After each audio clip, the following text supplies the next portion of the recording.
Bismillahirrahmanirrahim. My name is Fawaz Sheikh, roll number 64, semester 4, B.Ed 1.5 years, and the subject is Educational Assessment and Evaluation, being taught by Ma'am Shazeen. I would be presenting today on the processes of test analysis. Three processes are there: item difficulty, item discrimination, and the third one is item distractor. Item अगर analysis की बात की जाए तो ये item analysis we do that ताकि whatever the assessment we have prepared उसमें जो भी टेस्ट आइटम्स हैं वो अप्रोप्रिएट थे, उनकी डिफिकल्टी लेवल ठीक था, एज पर स्टूडेंट्स लर्निंग था, student as per student learning outcomes था या नहीं था, और आइटम ऐसे थे कि जो स्टडीज बच्चे ही कर पाए, ऐसा तो नहीं है कि लो परफॉर्मर बच्चे भी उसको बड़ी आसानी से कर पाए। और अगर कोई क्वेश्चंस में कहीं ऑप्शंस थे तो डिस्ट्रैक्टर्स अच्छे थे या नहीं। ये एक्चुअली एनालिसिस करना बहुत ही ज़रूरी होता है to achieve the goals of the academic progress of the students. इसको हम थोड़ा और डिटेल में analyse. among the main three concept process of item analysis is item difficulty, discrimination, and the distractor. First, item difficulty. Item difficulty is कि आपका item that you have given in the assessment is appropriate one, और बहुत ही कुछ आसान था या बहुत ही ज्यादा डिफिकल्ट था। वो एक्चुअली जजमेंट की जाती है। अगर बहुत ही हद से ज़्यादा आसान था तो उसको थोड़ा डिफिकल्ट बनाया जाता है, और बहुत ही ज़्यादा डिफिकल्ट था तो उसको थोड़ा इजी किया जाता है। अब एक तो एक्चुअली इसकी कैलकुलेशन की जाती है जिसको हम पी वैल्यू कहते हैं। पी वैल्यू एक्चुअली हम कैलकुलेट करते हैं, उसको हम डिफिकल्टी इंडेक्स कैलकुलेशन करते हैं। P value is the difficulty index, और उसकी रेंज होती है 0 to 1। तो परसेंटेजेस में लिखना चाहेंगे तो 0 to 100% होती है। इंटरप्रिटेशन में बताऊं आपको, अगर पी वैल्यू का आंसर 86 to 95% आता है, कभी कभी 100% पे भी चला जाता है, तो इसका मतलब ये बहुत ही इजी टेस्ट आइटम था। 80 to 85 है तो इसका मतलब इजी आइटम था, बहुत ज़्यादा इजी नहीं था। 20 to 79% तक चला जाता है तो it means moderate item. Less than 20% is the disaster for the students. भले वो हाई अचीवर ही क्यों ना हो, वो बहुत ही डिफिकल्ट होता है, शायद ही बहुत मुश्किल से बच्चे उसको अटेम्प्ट कर पाते हैं। एग्जाम्पल्स दूं इसकी कैलकुलेशंस की, पी वैल्यू को कैसे कैलकुलेट करते हैं। 100 स्टूडेंट से अगर एग्जाम्पल नंबर 1 देखें, 100 स्टूडेंट से अगर उसमें 85 बच्चों ने आंसर करेक्ट दिया, whether they are low performers और हाई परफॉर्मर्स, तो इसका मतलब 85% बच्चे, जिसको हम 0.85 भी कह सकते हैं, उन्होंने आंसर्स को सही दे पाए। तो it mean it is an, as per interpretation of the p value, it is an easy item. थोड़ा डिफिकल्ट करने की ज़रूरत है ऐसे आइटम को। सेकंड एग्जाम्पल में 45 आउट ऑफ 100 बच्चों ने सही एग्जाम्पल दिया, सही आंसर करेक्ट कर पाए, तो इसका मतलब पी वैल्यू इज 0.45। तो it mean the moderate item, एक ऐसा आइटम है जो एक मुनासिब आइटम है, जो सुटेबल है। हाई अचीवर बच्चे जिन्होंने पढ़ा है अटेम्प्ट कर पाएंगे, लो अचीवर जो है वो थोड़ा कम परसेंटेज से अटेम्प्ट कर पाएंगे मगर उनकी भी परसेंटेज थोड़ी कम होगी। एग्जाम्पल 3, 15 बच्चे आउट ऑफ 100 कर पाए तो इसका मतलब पी वैल्यू 0.15 आएगी। इसका मतलब वो बहुत ही डिफिकल्ट आइटम था। irrespective of the level of the student, irrespective of the level of the learner, वो आइटम को अटेम्प्ट करना, सही तरीके से अटेम्प्ट करना डिफिकल्ट होता है। तो इसी तरीके से हमें डिफिकल्टी लेवल को सेट करना पड़ता है। क्लासरूम में हमने इसकी कैलकुलेशन का एक और फार्मूला भी था, जिसमें फॉर एग्जाम्पल इसी एग्जाम्पल को कंटिन्यू करते हैं, यहाँ पर एग्जाम्पल 1 पे आ जाते हैं। 100 स्टूडेंट्स हैं टोटल, इसको फिर हम ब्रेक करते हैं। 50 हाई परफॉर्मर्स हैं, 50 लो परफॉर्मर्स। 50 हाई परफॉर्मर्स हैं, फॉर एग्जांपल उसमें से आउट ऑफ 50 हाई परफॉर्मर्स 45 बच्चे हैं जिन्होंने आंसर करेक्ट दिया। आउट ऑफ 50 45 जिन्होंने आंसर करेक्ट दिया। और लो परफॉर्मर्स हैं अगर, तो फॉर एग्जांपल उनमें 50 लो परफॉर्मर्स में से 15 बच्चों ने अगर उसके आंसर करेक्ट दिए, तो उसका एक्चुअली एक कैलकुलेशन करने का एक फार्मूला है। थोड़ा इसको यहाँ लिखने की कोशिश करूँगा। 45 बच्चे थे हाई परफॉर्मर्स,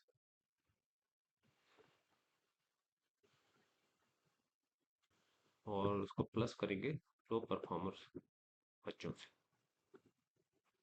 45 + 15, और इसको डिवाइड कर देंगे टोटल नंबर ऑफ स्टूडेंट्स जो है 100। I am trying my best to use the mouse well. अब इसका रिजल्ट करेंगे तो 60/100 आएगा। तो इसका मतलब पी वैल्यू इज 0.6, परसेंटेज में करेंगे तो 60% आएगा। 60% आएगा तो हमारा ये इधर इस रेंज में मेरा ख्याल आएगा, as per p value interpretation moderate item में आएगा। तो ये भी एक दूसरा फार्मूला है आपकी आइटम डिफिकल्टी को जज करने के लिए। नेक्स्ट राइट उस पर आ जाते हैं, डिस्क्रिमिनेशन। आइटम डिस्क्रिमिनेशन की अगर बात की जाए, इसको डिफाइन किया जाए, आइटम डिस्क्रिमिनेशन ये है कि जो भी टेस्ट का आइटम है वो अच्छे और हाई परफॉर्मर्स और लो परफॉर्मर बच्चों में कितना डिस्क्रिमिनेशन पैदा करता है। हम क्या जज कर सकते हैं, डिस्टिंग्विश कर सकते हैं कि ये बच्चे हाई परफॉर्मर हैं, ये पढ़ने वाले बच्चे हैं, और ये कम पढ़ने वाले बच्चे हैं, लो परफॉर्मर्स हैं। इसकी डिस्टिंग्विश करने के लिए हम किया जाता है, और उसमें जितना ज्यादा डिस्क्रिमिनेशन ज्यादा होगी, परसेंटेज ऑफ डिस्क्रिमिनेशन ज्यादा होगी, उतना ही आइटम एक्सेप्टेबल होगा। ठीक है जी। अब इसमें भी हम डिस्क्रिमिनेशन इंडेक्स निकालते हैं, डी वैल्यू निकालते हैं, और इसकी रेंज भी -1 to 1 होती है। अब इसका भी निकालने का फार्मूला है, दिस इज द फार्मूला, जिसमें हम कहते हैं नंबर ऑफ हाई अचीवर बच्चे हैं उनमें जिन्होंने जितने भी बच्चों ने करेक्ट आंसर दिया, माइनस करते हैं लो अचीवर बच्चों में से जितना करेक्ट आंसर दिया, डिवाइड कर देते हैं इसको, न्यूमरेटर को डिवाइड कर देते हैं total number of students upon 2 से, और पूरी इक्वेशन कंप्लीट यहाँ से लेके यहाँ तक पूरी इक्वेशन के आंसर को मल्टीप्लाई कर देते हैं 100 से। हमारे पास आ जाती है डी वैल्यू डिस्क्रिमिनेशन इंडेक्स। अगर डी वैल्यू डिस्क्रिमिनेशन इंडेक्स यहाँ पर है, जैसे 50% है, तो इसका मतलब item is a good discriminator. 60% है तो बेटर है। 90% है तो बेस्ट है। लेस देन 20% है तो means poor discrimination and is not acceptable.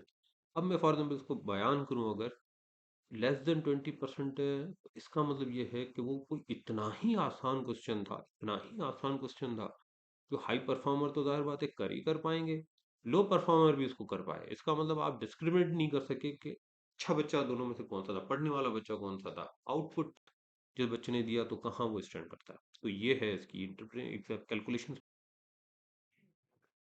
अब हम उसी सेम एग्जाम्पल को कंटिन्यू करते हैं। फॉर एग्जाम्पल हमने 100, टोटल 100 बच्चे हैं, ठीक है, और 100 बच्चों में से एग्जाम्पल नंबर 1 को देख लीजिए। 100 बच्चों में से 50 हाई अचीवर्स हैं और 50 फॉर एग्जाम्पल लो अचीवर्स हैं। 50 हाई अचीवर्स हैं, 45 ने आंसर करेक्ट दिया, जैसे पिछली आइटम डिफिकल्टी मैंने बताया था आपको। आउट ऑफ 50 45 हाई अचीवर्स ने आंसर करेक्ट दिया, आउट ऑफ 50 15 लो अचीवर्स ने आंसर करेक्ट दिया। तो इसका मतलब आंसर फार्मूला ये आएगा, 45 - 15 डिवाइड बाय 100/2। इस पूरी इक्वेशन को मल्टीप्लाई करेंगे 100 से, तो ये आंसर आपका आएगा यहाँ पे 60%। में discrimination is the better one. Number 2 में क्या आ जाता है, हाई अचीवर्स में से 50 हाई अचीवर्स में 15 ने आंसर सही दिया, 50 लो अचीवर्स में से 12 ने आंसर सही दिया।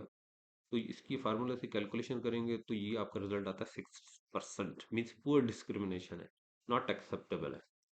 और third one is for example out of 50 high achievers, जो अपर ग्रुप में बच्चे होते हैं, उनमें 8 बच्चों ने सही आंसर दिया, और लोअर ग्रुप लो परफॉर्मर बच्चों ने 20 ने आंसर सही सही दिया। तो इसको भी फार्मूले के हिसाब से करेंगे तो आंसर आएगा -24%। तो वही इंटरप्रिटेशन वही है कि -24% आ जाए, 6% आ जाए, लेस देन 20% आ जाए, तो इसका मतलब ये है कि वो बहुत ही कोई आसान क्वेश्चन था। और यहाँ पर आप देखेंगे बहुत ही आसान क्वेश्चन था, इसीलिए 50 में से 20 बच्चे तो इसको कर पाए, और 12 में से 12 बच्चे भी आउट ऑफ 50 लो अचीवर्स कर पाए। और दूसरा देखें इसका नुकसान क्या, या एग्जाम्पल में आप देख सकते होंगे कि जो हाई अचीवर बच्चे हैं, उन्होंने उनकी परसेंटेज यहाँ पर इस आंसर को, इस आइटम को सक्सेसफुली आंसर करने की लो अचीवर से भी कम है। लो अचीवर से भी कम है, तो इसका मतलब ये बता रहा है कि हाई अचीवर बच्चा है, मतलब इतने आसान क्वेश्चन एक्सपेक्ट नहीं करता, और आउट ऑफ ओवर कॉन्फिडेंस कह लें, out of not x any unexpectedly actually वो उसको रॉन्ग कर पाते हैं आंसर्स। ठीक है, तो this is the actually the concept of discrimination, कि क्वेश्चन ऐसा होना चाहिए, आइटम ऐसा होना चाहिए जो अच्छे बच्चे उसको कर पाए, और जो लो परफॉर्मर बच्चे हैं उसको बहुत ही कम परसेंटेज से कर पाए। लास्ट आइटम नंबर आ जाते हैं, इट इज आइटम डिस्ट्रैक्टर। ये सिर्फ और सिर्फ एमसीक्यूज के लिए होता है, और इसमें क्या हो जाता है, एक क्वेश्चन पूछा जाता है जिसमें चार पांच तीन ऑप्शंस होते हैं।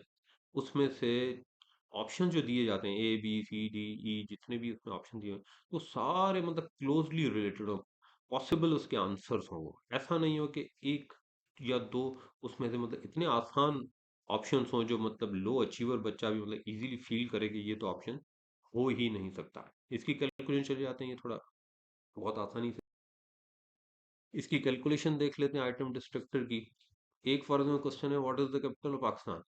चार ऑप्शन हैं, लाहौर, इस्लामाबाद, कराची, इंडी। अब ये तीन जो लाहौर, इस्लामाबाद, कराची हैं, ब्रैकेट में इसके आंसर सारे लिखे हुए हैं, आप देख सकते हैं। मगर मैं आपको समझाऊं, इसमें Lahore, Islamabad, Karachi biggest metropolitan countries हैं, biggest countries, sorry, biggest cities of Pakistan है, बहुत मेट्रोपॉलिटन सिटीज ऑफ पाकिस्तान है। तो एक हाई अचीवर, लो अचीवर दोनों के लिए एक टफ टाइम रहेगा कि कौन सा बेस्ट ऑप्शन है जो करेक्ट रहेगा। मगर रावलपिंडी एक ऐसा ऑप्शन है जो लो अचीवर भी, हाई अचीवर तो बहुत ही आसानी से उसको माइनस कर देगा, मगर लो अचीवर भी इसको मतलब सेलेक्ट नहीं करेगा। वो कहेगा कि ये आंसर हो ही नहीं सकता। लेकिन इसमें यहाँ पे दिखा रहा है 15%, लो अचीवर्स में से भी सिर्फ 15% बच्चों ने इस आंसर को सिलेक्ट किया था। तो इसका मतलब लो अचीवर भी बहुत आसानी से गैस कर गया कि पिंडी तो ऑप्शन हो ही नहीं सकता। और एग्जांपल को कंटिन्यू करें, what is the capital of Pakistan, for same question है। ए हो जाता है 70, बी हो जाता है, फॉर एग्जाम्पल इस्लामाबाद ही रहने देते हैं, C is Hyderabad, D is Faisalabad. तो इस क्वेश्चन, इस चारों ऑप्शन से भी आपको ऐसा लगेगा कि सक्खर, हैदराबाद, फैसलाबाद, तो इसके आंसर्स हो ही नहीं सकते। लो अचीवर बच्चा भी इसको बहुत ही आसानी से कैलकुलेट कर पाएगा कि भाई ये तो ऑप्शंस नहीं हो सकते। तो हाई अचीवर बच्चे की तरह लो अचीवर बच्चा भी बाय डिफॉल्ट बी को ही सिलेक्ट करेगा। इसका मतलब that particular item is not a well good distractor. जो इसके A option, C option, D option, example number two के मतलब बहुत ही इनफेक्टिव डिस्ट्रक्टर थे, इसीलिए वो एक अच्छा आइटम नहीं कहलाएगा। तो इसका मतलब आपने एक क्वेश्चन के नीचे जो ऑप्शन देने हैं वो भी बहुत ही इफेक्टिव डिस्ट्रक्टर देने हैं कि हाई अचीवर बच्चा ही उसको कर पाए, लो अचीवर बच्चा उसको थोड़ा मुश्किल से ही हैंडल कर पाए। लास्टली कॉन्क्लूजन की बात करें, वही बात है कि साइकोमेट्रिशियंस, एजुकेटर्स ऑल वांट कि as per the design of the curriculum, as per the design of the books, as per the design of the SLOs, as per the standards that is mandatory to be reached by the students, उसी हिसाब से ही अच्छे test items develop हों, assessment उन अच्छे items की हो, ताकि एक अच्छा बच्चा आपके सामने प्रोमिनेंट होकर नजर आए, और जो नहीं पढ़ने वाला लो अचीवर बच्चा है उसको भी एक किस्म का चैलेंज मिले कि the test is not going to be easy, उसने पढ़ना पड़ेगा और वो ऊपर आएगा, और as per intended learning outcomes the results are being achieved. तो ये एक बेसिक इसका एक कॉन्सेप्ट होता है test analysis. I hope I am clear with the concept. Thank you very much for the listening. अल्लाह हाफिज।